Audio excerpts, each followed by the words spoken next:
not the result that the Indian fans were hoping for. It's India's first loss to Pakistan in a World Cup encounter. Pakistan का हर plan इस match में बिल्कुल hit और fit साबित हुआ। तरीका होता है 5-6 विकेटों से हारो तो फिर भी बंदा अपने जज्बात संभाल लेता है।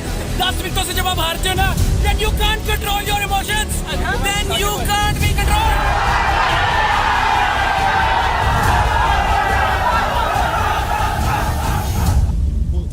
इस पराजय के पश्चात संपूर्ण इंडियन क्रिकेट फैंस में अब हाहाकार था। Fielding, batting, bowling, everything. We were totally bowled out by Pakistan. The team selection was absolutely, not on point. Ishan Kishan, when he was in so good form, he should have been picked. Bowling थोड़ा हमारा, that is the main reason we lost today. BCCI versus Virat के बाद कई सवालों के साथ दादा ने उसे टीम इंडिया का कप्तान घोषित कर दिया। A huge shift for Indian cricket with Rohit Sharma will captain India in now the T20 format, also the one-day international format. Team India का कप्तान एक ऐसा शख्स था जिसने आईपीएल की दुनिया में अपने टीम को 5 बार चैंपियन बनाया था। 5 IPL titles for the Mumbai Indians. परंतु बेवजह नफरत के चलते ये दुनिया उसके फिटनेस, उसकी योग्यता पर सवाल खड़े कर रही थी। कहाँ है तेरा रोहित शर्मा भाई? कहाँ है? छुट्टियां मना रहा है। खेला जाता नहीं है, खेला जाता नहीं है। पेट इतने बड़े बड़े हो रखे हैं सब में ना, उसका थोड़ा सा पेट दिख रहा है। बाकी प्लेयर्स का पता नहीं, बट इस वर्ल्ड कप में रोहित शर्मा तो डिलीवर करने ही वाले हैं। विराट की कप्तानी में सर्वाधिक रन बनाने वाला वो शख्स किंग विराट के सामने कैप्टेंसी कैसे कर सकता है, इस सवाल का जवाब मांग रही थी।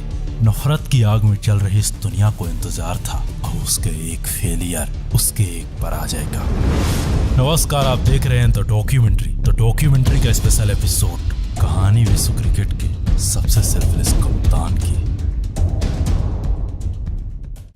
जिसने अपने वतन को विश्व विजेता बनाने के लिए अपना पूरा क्रिकेट करियर दांव में लगा दिया था, क्योंकि उसे वर्ल्ड कप दिखता था। वर्ल्ड कप दिखता है भाई, सिर्फ चेहरा नहीं, वर्ल्ड कप दिखता है। वो जो 3 जो छोटे छोटे पिलर बने हैं उसके ऊपर वर्ल्ड का वो बना हुआ है, तो वो दिखता है मुझे। क्योंकि बीसीसीआई वर्सेस विराट के बाद 8 महीने से भी कम टाइम में उसे तैयार करना था एक नया भारत। इधर विराट का बैट फेस, बुमराह की चोट, जडेजा की फिटनेस, इन सब पर सवाल था और उसके सामने था T20 वर्ल्ड कप 2022। इस महाकुंभ को जीतने के लिए वो तैयार कर रहा था अपनी सेना, और कुछ ऐसे सेना नायक जो किसी भी हालात में हार मानने को तैयार नहीं थे, क्योंकि उसे बदलना था अपने टीम, अपने खेलने की मानसिकता को। परंतु पहले एशिया कप, फिर T20 वर्ल्ड कप में उसकी असफलता अब संपूर्ण दुनिया को चुभने लगी थी। सोशल मीडिया में उसके छोटे छोटे रिएक्शंस पर मीम बना दिया जाता, जबरदस्ती उसे ट्रोलिंग का मोहरा बनाया गया। हद तो तब हो जाती है जब मोहल्ले में बेरोजगार घूमने वाले ये तल्ले सस्ते 2 मुहे कुकुरमुत्ते पत्तलकार उसे खुलेआम डालडा पड़ा पाव कहने लगे। कप्तान भी बन सकते हैं और घी के डब्बे का ब्रांड एम्बेसडर भी लगते हैं, कि अब डालडा घी पे उनकी फोटो आ जाए या हल्दीराम मिठाइयों पे उनकी फोटो। यूट्यूब की दुनिया में कुछ लुक्खे लोगों की एक भीड़ कंटेंट के नाम पर उसकी ट्रोलिंग परोस रही थी। लेकिन जिस तरीके से बड़े मैचेस में फ्लॉप हुए हैं, बार बार फ्लॉप हुए हैं, लगातार फ्लॉप हुए हैं, मतलब एक जन्मसिद्ध अधिकार उनका हो गया कि फ्लॉप होना बड़े मैचेस में। 2 T20 world cup, Rohit Sharma super flop, Asia cup फिटे मुंह, वर्ल्ड कप फिटे मुंह, WTC फिटे मुंह, कि रोहित शर्मा टॉप 5 ओपनर में भी नहीं आता। पे आऊं, 2 रन बनाऊं, बड़ा पाव खाऊं और सो जाऊं। अगर वो आज खेले भी होते तो फिर आप मुझसे 2 रन ही मिलते। भाई रोहित शर्मा को मेलबर्न के अंदर ही रिटायरमेंट लेनी चाहिए।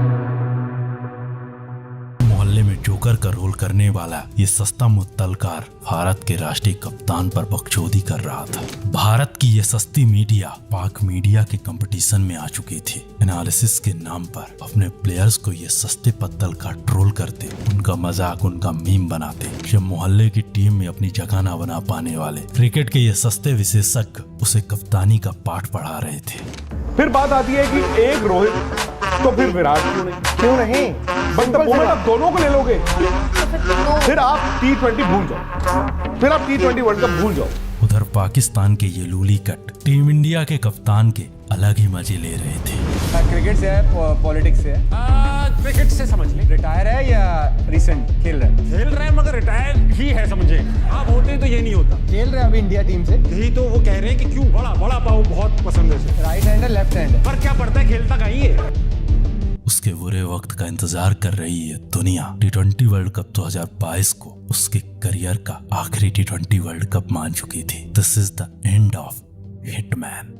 परंतु घायल शेर की सांसें उसके दहाड़ से ज्यादा खतरनाक होती है और कुछ ऐसा ही हुआ हिटमैन के साथ। सेमीफाइनल में इंग्लैंड के खिलाफ उस नॉक के बाद उसे समझ आ चुका था कि अगर वर्ल्ड चैंपियन बनना है तो विकेट को रोक कर नहीं बल्कि विकेट में पटक कर पीटने से बना जा सकता है, वरना विकेट रोक कर सिर्फ विकेट बचाए जा सकते हैं, विश्व कप नहीं। ऐसे हालात में उसने सबसे पहले अपनी टीम अपने आप को पैक किया। उसने पैक किया अपने प्लेयर्स को और राहुल द्रविड़ के साथ टीम इंडिया की कमजोरी पर काम किया और तैयार करने में लग जाता है एक ऐसी फौज, एक ऐसी ताकत जो विश्व क्रिकेट के किसी भी धरती में किसी भी देश को पराजित करने की ताकत रखती थी। कुछ ऐसे योद्धाओं का समूह उसने तैयार किया जिनके दम पर भारत गाड़ने वाला था विश्व क्रिकेट में अपने नाम का विजयी ध्वज।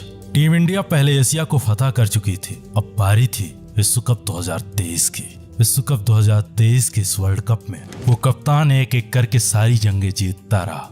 वो मैदान में आता तबाही मचाता, विराट उसकी टीम को संभालता, राहुल अय्यर विस्फोटक अंदाज में बल्लेबाजी करते, बुमराह बॉल से विरोधियों की गिल्लियां बिखेरता, तो वहीं कुलदीप अपने स्पिन से, समी अपने सनसनी से सबके होश उड़ा रहा था, तो सिराज अपनी तूफानी गेंदबाजी से। धीरे धीरे टीम इंडिया पहले सेमीफाइनल फिर फाइनल में पहुंच चुकी थी। फाइनल में ये टॉस कंगारुओं के पक्ष में गया। कंगारुओं ने उसे पहले बल्लेबाजी के लिए मैदान पर बुलाया। उसने आते ही कंगारुओं के होश उड़ा दिए। उसकी इस बल्लेबाजी को देख कंगारू सहम चुके थे, परंतु मैक्सवेल की वो बॉल और ट्रेविस हेड का वो कैच क्रिकेट के इतिहास में हमेशा हमेशा के लिए अमर होने वाला था।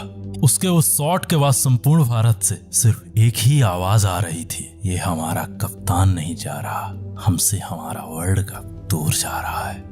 टीम इंडिया ने लड़ाई तो बहुत लड़ी, लेकिन जंग की आखिरी बाजी हम जीतते जीतते हार गए। उसका खामोश चेहरा, नौ आंखें संपूर्ण भारत के दिल में घाव कर रहा था। उसका सपना तो अधूरा रह गया, दिल ये बार बार कह रहा था। उस हार के बाद संपूर्ण भारत अंदर से दहल चुका था। इस दर्दनाक घड़ी को झेलने के बाद पूर्ण भारत को एहसास हो चुका था कि अब इस टीम इंडिया से कोई उम्मीद नहीं करना, क्योंकि उस हार ने संपूर्ण भारत को अंदर से दहला दिया था। सबके जहन में एक ही दर्द, एक ही आकांक्षा थी, काश 19 नवंबर हमारा होता। इधर एक बार फिर उसके T20 चयन पर सवाल थे, उधर मुंबई इंडियंस से उसकी कप्तानी भी जा चुकी थी। मीडिया के ये सस्ते पत्रकार उसके फिटनेस, उसकी योग्यता पर सवाल कर रहे थे, लेकिन जैसा है कि ये लाइन, उस पर एक और भरोसा था। मैं आपको एक प्रॉमिस करना चाहता हूँ कि रोहित शर्मा की कप्तानी में 2024 में बारबाडोस में हम जरूर भारत का झंडा गाड़ेंगे।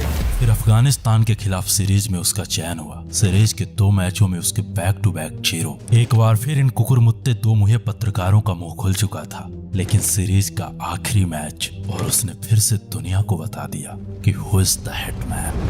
सबसे बड़ी बात है कि आप में वो भूख है, कि आप में वो ताकत है, वो रॉ इंस्टिंक्ट है, किलर इंस्टिंक्ट है जो रोहित शर्मा में तो है। रोहित शर्मा ने उन सभी को एक आंसर दिया है कि भाई अभी मेरे में क्रिकेट बाकी है। इस बंदे ने, आज हमारे कप्तान ने सबको रॉन्ग प्रूव करा। लोगों को याद नहीं है मेरे फेवरेट बैटर तो वही थे ओरिजिनली, लेकिन शर्मा अगर अपने नेचुरल गेम को बैक करे उनको कोई आउट नहीं कर सकता।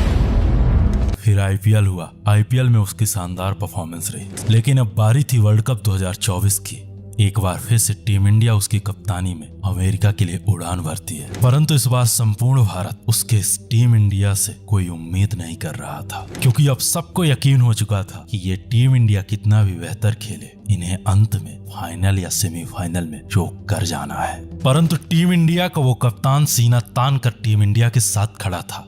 उसने पहले आयरलैंड, फिर पाकिस्तान, फिर अमेरिका, बांग्लादेश, अफगानिस्तान, ऑस्ट्रेलिया, अंत में इंग्लैंड से बदला लेकर अपने टीम को पहुंचा चुका था विश्व कप के फाइनल के दरवाजे तक। विश्व कप के फाइनल में टीम इंडिया का सामना होने वाला था साउथ अफ्रीका से, परंतु उसके बाद जो हुआ वो विश्व क्रिकेट के इतिहास में स्वर्णिम अक्षरों से लिखा गया। टीम इंडिया साउथ अफ्रीका को पराजित कर विश्व क्रिकेट में अपने नाम का विजयी ध्वज लहरा चुकी थी। 17 साल बाद टीम इंडिया वर्ल्ड चैंपियन बन चुकी थी। बारबाडोस की उस धरती पर टीम इंडिया का विजयी ध्वज उस कप्तान ने अपने हाथों से गाड़ा। 17 सालों बाद टीम इंडिया एक बार फिर से T20 की दुनिया में वर्ल्ड चैंपियन थी।